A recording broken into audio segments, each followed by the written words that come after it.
Have you ever thought about making your own podcast? It seems like that's the in thing right now. Well, do I have the people for you?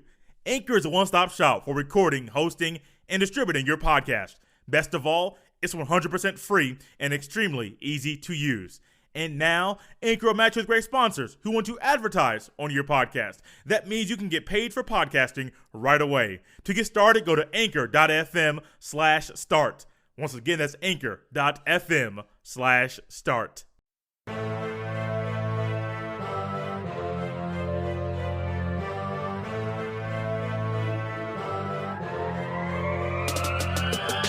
Welcome back, everybody, to another episode of the Jay Stevens Podcast, part of the Off the Ball Network. This is episode 186, dedicated to a man who on April 5th, 1987, won his 7th straight scoring title.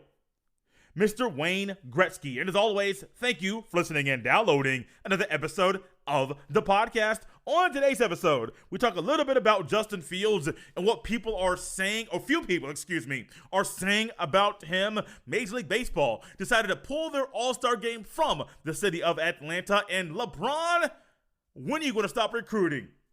We begin today's show talking about a decision that was made in between Juzang hitting a game-tying layup and the ball being inbounded to Jalen Suggs right before Jalen Suggs hit a buzzer beater to send Gonzaga to the national championship game. And this decision is very, very huge, was very key, and I don't know if the outcome of that game is the same in that way if Mark Few does not call a timeout.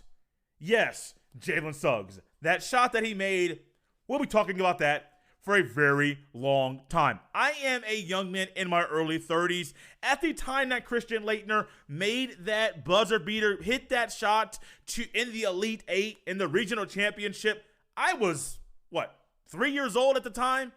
If I watched the game, I was not aware of what was going on, almost like, I see it. I don't remember what I'm watching. You may have talked about Tyus Edney, or you may think about Bryce Drew. You may think about Chris Jenkins, and that one still hurts me, still pains me to this day. Kendall Marshall hits that three. You think North Carolina fans think everything is gravy. And all of a sudden, Villanova comes down, runs a play that North Carolina was like, oh, wait, we're going to back. No, how about you stop ball? Chris Jenkins rides up, cash money, game over. But this shot over the weekend, Jalen Suggs, Johnny Juzang drives to the basket, misses the shot, gets his own rebound, which I think is key for how we watch a lot of basketball nowadays. Numerous guys do not follow their own shot. Juzang goes up, gets the rebound, puts the layup back in, 90-90 game tied. Now, I don't remember off the top of my head who took the ball out and inbounded the ball to Jalen Suggs, but all I remember was Mark Few had a split second to realize and to think, should I call a timeout with the game tied with 3.3 left in the game? Or should I not call a timeout and just let things go how they go? Because if worse comes to worse, you miss a shot, you go to overtime, you play another 5 minutes, and battle it out again to see who wins the game. If you call a timeout, there's things that go positive or negative. If you don't call a timeout, you do things that are positive or negative. With the way that Gonzaga plays, with how good they are, with how sound mentally they are, disciplined on the offensive and defensive ends, it makes a lot of sense for Mark Few to not call a timeout. And in the moment, I was literally thinking, he didn't call a timeout. But the play was going so fast. You got Juzang's layup, you got the ball inbounded. It was like maybe a second went by, bam, get the ball in. UCLA can't rush to get back on defense. Mick Cronin can't say a whole lot to his team because it's bang, over and over and over. It's quick. Things are going so fast. If your coach is yelling at you, you're probably way past him at that time. You may not have heard what he said. So Mark Few decided to not call a timeout. Jalen Suggs drives, crosses half court, rises up, game winner with a kiss off the backboard. I can't really say the Bill Raftery saying, but with the kiss sounds a whole lot better with me saying it like that. And the rest is history. Jalen Suggs talked about how he had always wanted to jump on the table after hitting a game winner like Kobe or D. Wade. He got that moment in his life. Jalen Suggs, I do believe he is a lottery pick. I don't believe that shot is what propelled him to be that high of a draft prospect. He's already been good. He's been killing all year long. It would be amazing if he stayed, but it makes sense for him to leave college basketball after tonight's game. But Mark Few with that non-call with the timeout, or non-timeout call, that's something that's maybe a little bit really underrated, something that not many people are out here talking about. But imagine if Mark Few called a timeout, Gonzaga messes up, inbound pass is screwed up, UCLA steals the ball and they score, game over. UCLA's playing tonight against Baylor, not Gonzaga. The basketball fan in me is very happy we get the rematch. We get we get a game that was canceled earlier in the year between Gonzaga and Baylor. But let's give credit to Mark Few. As amazing as Jalen Suggs' shot was, equally as amazing is Mark Few not calling that timeout and letting his well-disciplined team just play the game that they've played all year and let the chips fall where they may, and they fell in Gonzaga's favor on Saturday night. Let's go ahead and take a trip to Columbus, Ohio, the home of the Ohio State Buckeyes. And guys, so many people are saying things about Justin Fields prior to his pro day, and especially after his pro day was completed. But first, check this out. Support for this podcast is brought to you by Manscaped, who is the best in men's below-the-waist grooming. Manscaped offers precision-engineered tools for your family jewels. They obsess over their technology developments to provide you the best tools for your grooming experience. Manscaped is trusted by over 2 million men worldwide. We have an exclusive offer for my listeners. 20% off plus free shipping with the code OTBN at manscaped.com. Once again, that is promo code OTBN, 20% off plus free shipping at manscaped.com.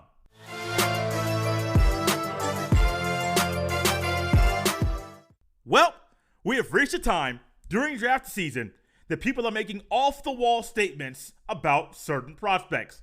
Negative statements, to be exact. The subject of this year's conversation, Justin Fields. The quarterback, 2-year starter at Ohio State, made the playoffs both years, won back-to-back Big Ten championships, played in this last season's national championship game. People are saying the work ethic is bad. People are saying he's the last guy in, first guy out. That's his mentality while he has been a college football player.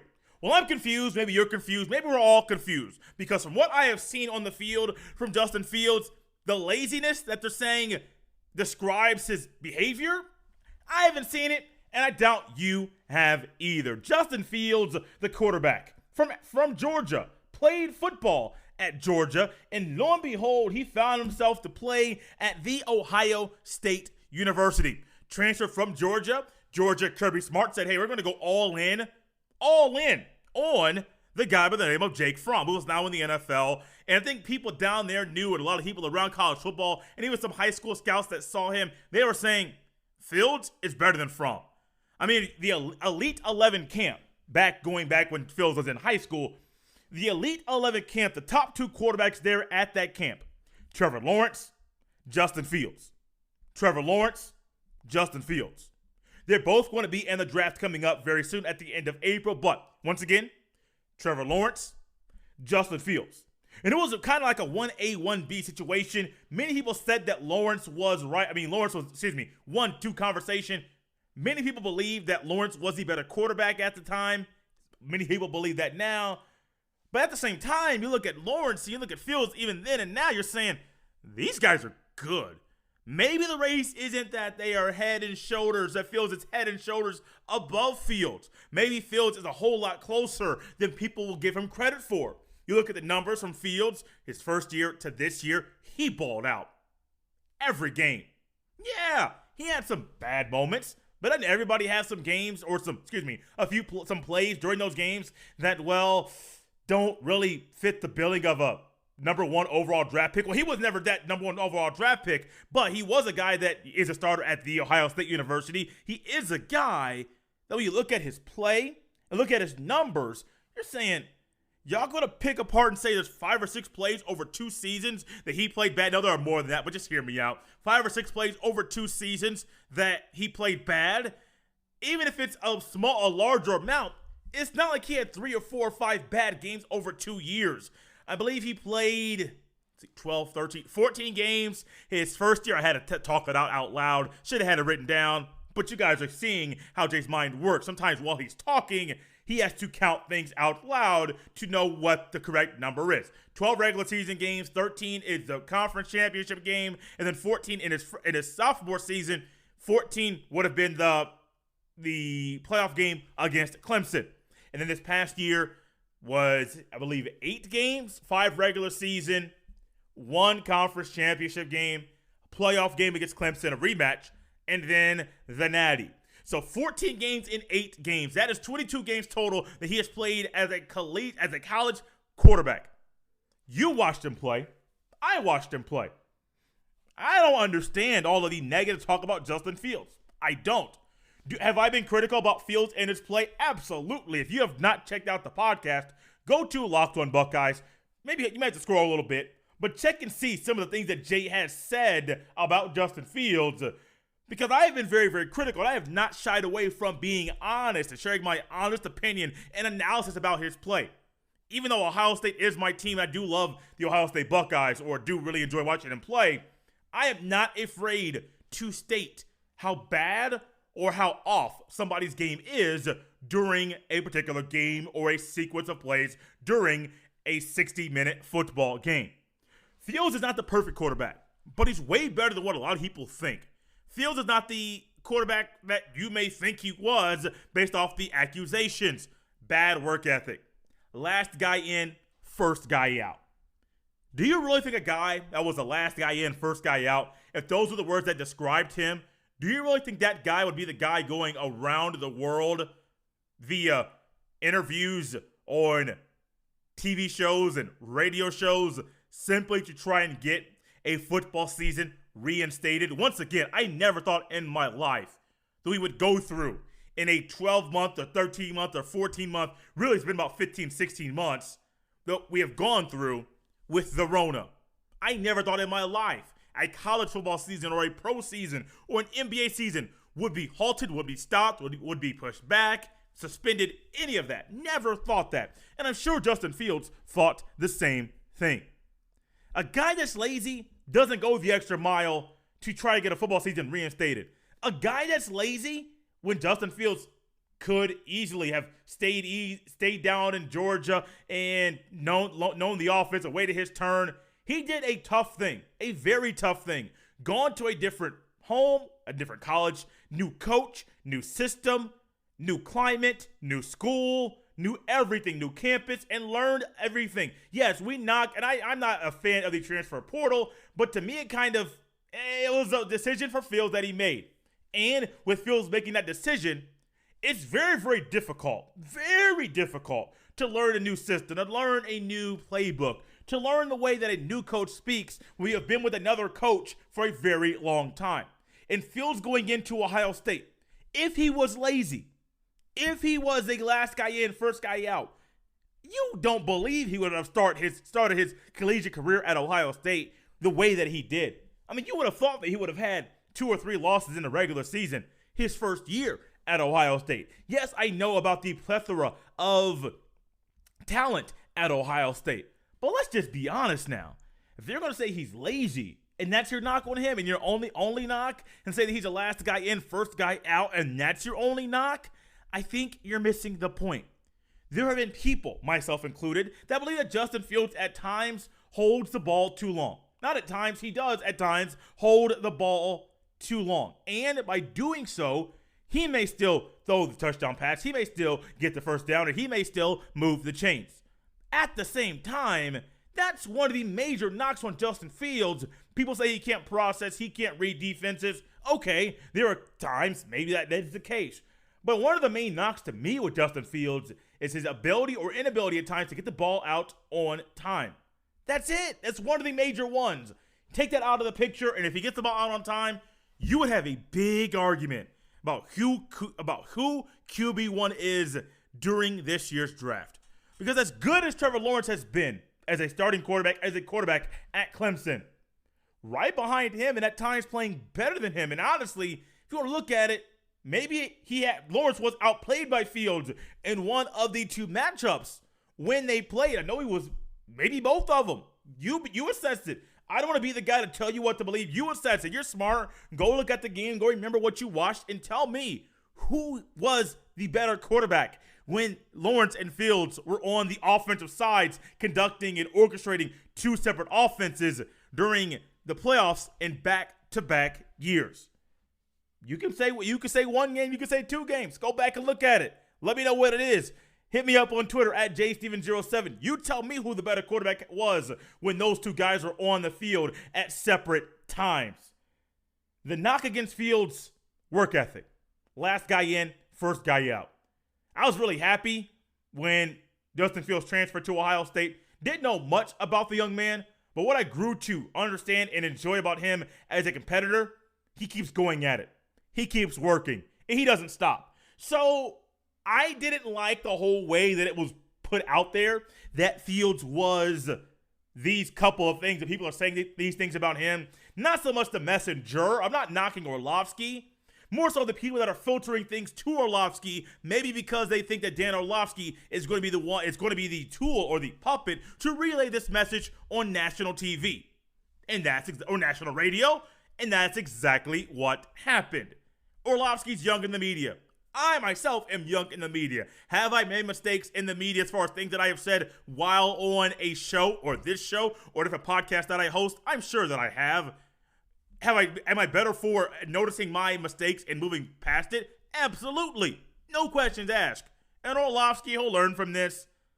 But those adults that remain anonymous, that are saying these things about these young men, you better make sure you're accurate. Better make sure what you're saying is spot on. Because if you're wrong, you have guys like Ryan Day or other coaches around college football that are with the young men that you're attacking every single day. Maybe not person to person and right next to each other, but they are communicating. They have communication, and they are assisting these young men, not just to be really good college football players, but to be really good young men as well. Justin Fields could have gone on TV and said, oh no, yeah, we won a football season. He could have spoken like he was not smart, not intelligent. He went on there, said what he needed to say, what he should have said, kept all the other stuff out of the conversation.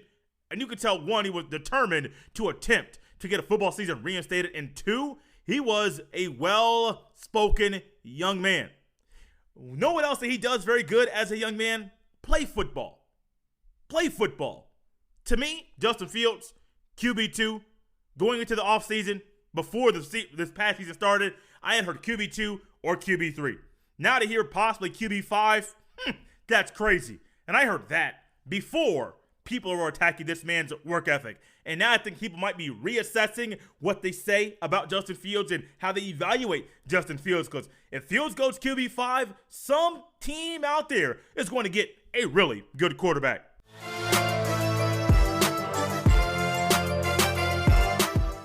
One of the things, or the events, that is normally appointment television for numerous sports fans in America of a particular professional league is that league's All-Star Game and the showcase of skills that surround that game. The NHL has their Skills Challenge and their All-Star Game as well. NBA, NFL, and Major League Baseball all have some sort of skills challenge that goes on right before the All-Star Game is played. Well, this year's Major League Baseball All-Star Game was supposed to be played in Atlanta, Georgia, for the first time, might I add, in I believe 20 years. Major League Baseball Home Run Derby on a Monday, the All-Star Game there on a Tuesday, and it's generally around the same time in July. I think it's the second or third week in July, about the second week in July. And how can I look at my calendar and know when it's played?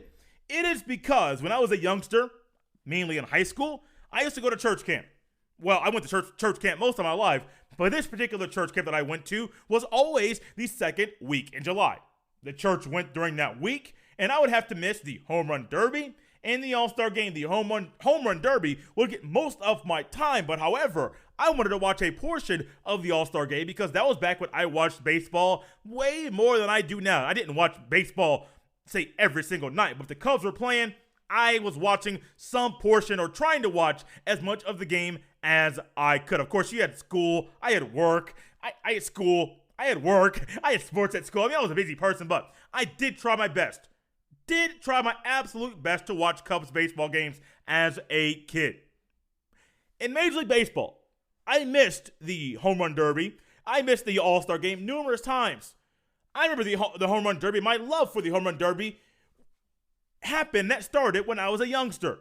When I was about 8, 9, 10 years old. You'll remember these names.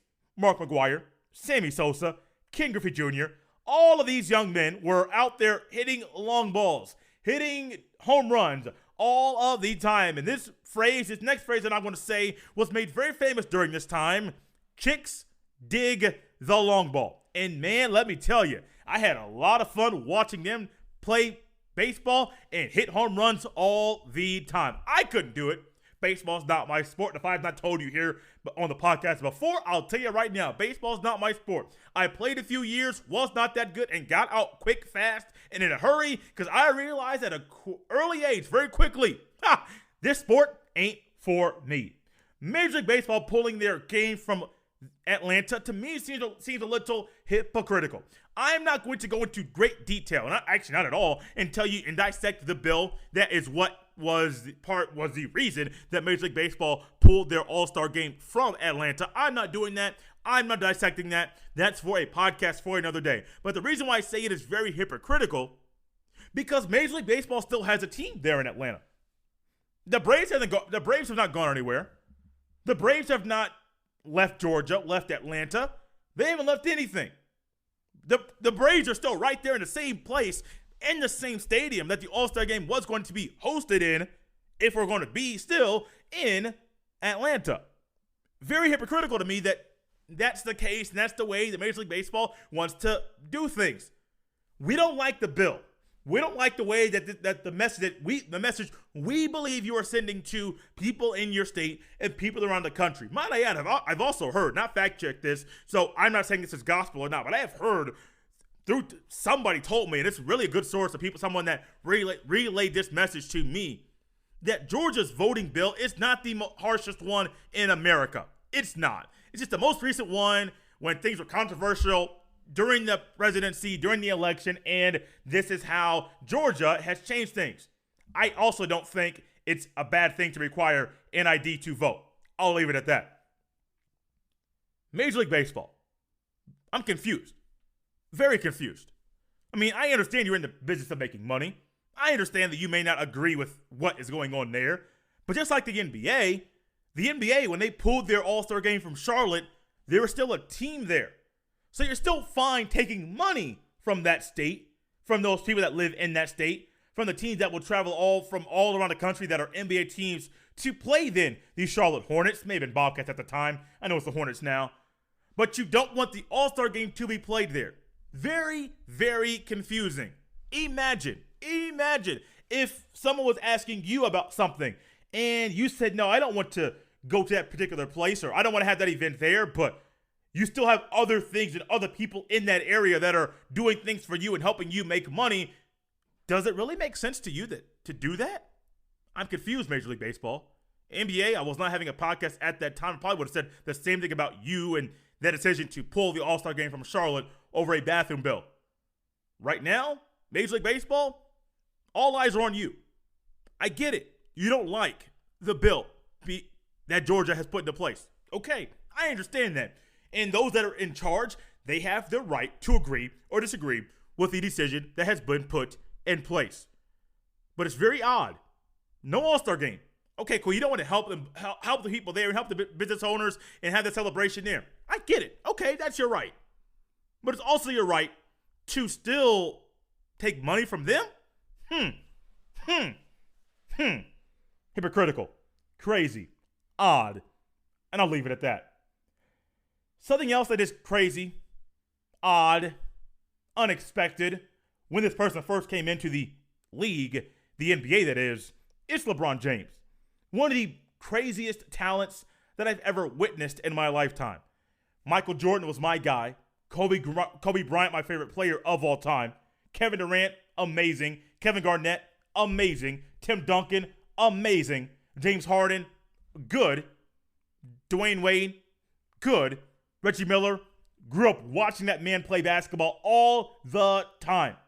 LeBron James, one of the most special talents we'll probably ever see during any time when anybody is playing basketball. Now, I'm going to say most because there'll probably be somebody that comes around that's more skilled than LeBron James. Just saying, it's happening.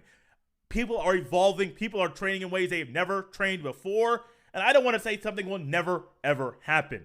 So, here we are. LeBron James, one of the best players in the NBA right now. And at the same time, around the All-Star break, notice, we just talked about an All-Star game just previously. This year during the NBA All-Star game where LeBron said he'll physically be there, but emotionally, he will not, or mentally. I forget the exact quote, but it was more of a physical be there. Mentally, emotionally, I will not, because he didn't think it was right to have an All-Star game right now. Thought it was hypocritical. Thought it just, they were sending a double message for the players to have an All-Star game right now when the league was basically saying, we don't want y'all around anybody. We'll go to a different city. We'll make a game. We'll add a game to your schedule, and so be it. Okay, that's LeBron. That's how he felt. But LeBron James, during the NBA All-Star game, this recently came out via a podcast, an ESPN podcast, where someone was talking about what LeBron James was doing during the All-Star break, All-Star game. Recruiting yet another player. Now, you may look at the Brooklyn Nets. They say, Jay, well, Brooklyn, they got KD, they got Kyrie, they got James Harden during the season. They just got Blake Griffin, who hadn't played well in Detroit at all. So I don't think anybody expected him to actually show up and attempt to play right now. Then you also add, I believe, LaMarcus Aldridge.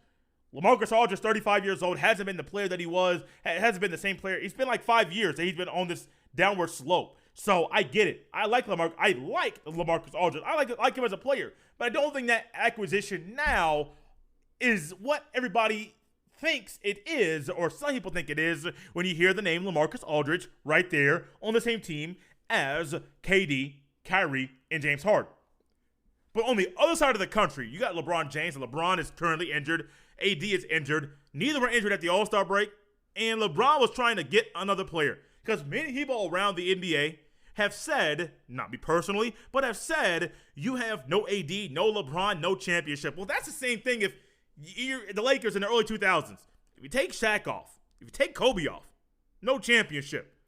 None. Not at all. Yeah, it's not something crazy to say. Okay, here's another one. Didn't win a championship. Take Allen Iverson off of the early 2076ers. Iverson got to the 0-1 finals. If Iverson's not on that team, they don't go that deep. They don't have a deep playoff run. They don't get in the finals, and they don't win a finals game if they happen to get there. You take Steph Curry, Klay Thompson, KD, off of those Warriors teams, they ain't winning no championship when KD was there. You take Steph Curry, Klay Thompson, off of those Warriors teams early on, they're not winning a championship. So I'm not saying that's crazy. I find it, it makes sense. Why? Because if you take the best two players off any team, it's going to be hard to win just about anything. We saw it last year with the Warriors. They're playing better this year, but they still need one more star. I don't think Draymond Green, what we're seeing, he's not that star to make them above a 500 team.